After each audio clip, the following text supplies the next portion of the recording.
I was new on the night shift, but I kept telling myself over and over like it explained everything. It was my third night working security at Brook Hollow Medical Center, a place that looked normal during the day, but after midnight felt like something else entirely. The hallways stretched too long, the lights hummed just a little too loud, and every sound seemed to echo like it had somewhere to be.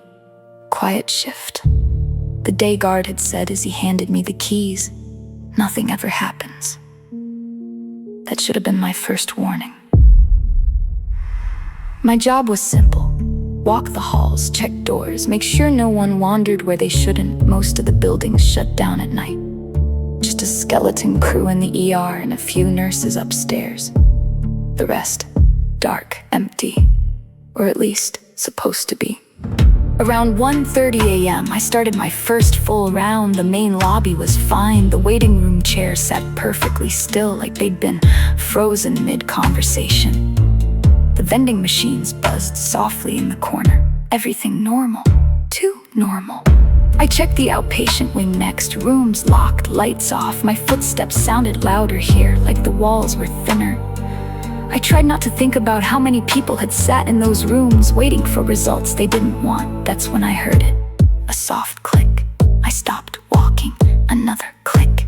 It sounded like a door latch somewhere down the hall. I stood there, listening. My radio crackled faintly on my shoulder, but no one was speaking. The building seemed to hold its breath with me. Then, creak, a door slowly opening. I swallowed and forced myself forward. "Hello?"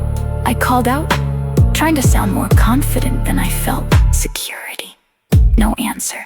Just silence. I followed the sound to room 214. The door was slightly open. That didn't make sense. I had just checked this hall earlier. Every door had been locked. I pushed it open slowly. The room was empty. Bed made, equipment off. No sign anyone had been inside. Except the bathroom light was on. I was sure it hadn't been. I stepped closer, my pulse starting to climb. "Hello?" I said again, quieter this time. No response. I reached for the bathroom door and pushed it open. Empty, completely empty. I let out a breath I didn't realize I'd been holding. "Just nerves," I muttered. "You're new, that's all." I turned to leave. That's when the light flicked off behind me.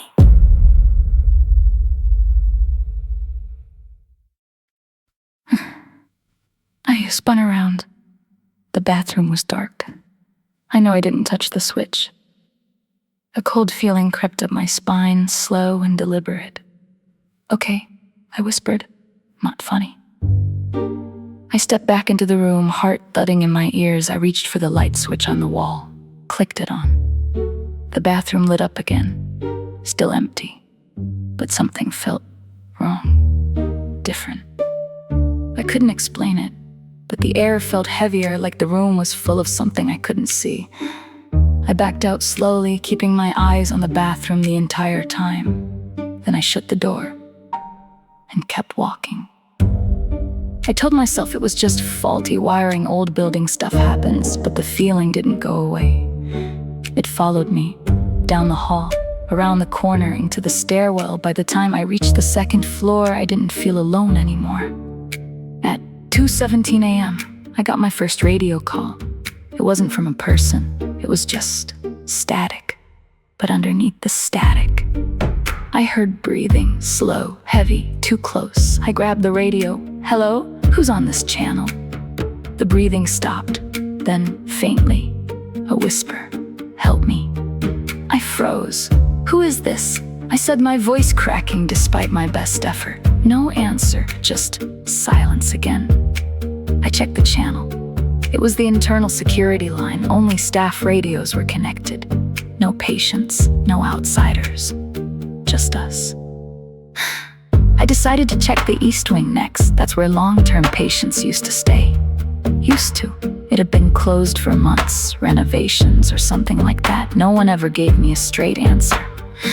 The doors were supposed to be locked. They weren't. The hallway beyond was darker than the rest of the building. Only a few emergency lights flickered along the ceiling, casting long shadows that seemed to move when I wasn't looking directly at them. The air smelled stale, like something had been sitting untouched for too long. I stepped inside. "Security," I called out, even though I didn't expect an answer. My flashlight beam cut through the darkness, landing on empty wheelchairs, abandoned carts, closed doors. Everything felt paused, like this part of the hospital had been forgotten. Halfway down the hall, I saw it. A door at the end, open, just a crack, a faint light spilling out, and something moving. I stopped. My heart was pounding so loud I could barely hear anything else. "Hello?" I called, my voice barely above a whisper now. The movement stopped, the light flickered, then the door slowly creaked open wider.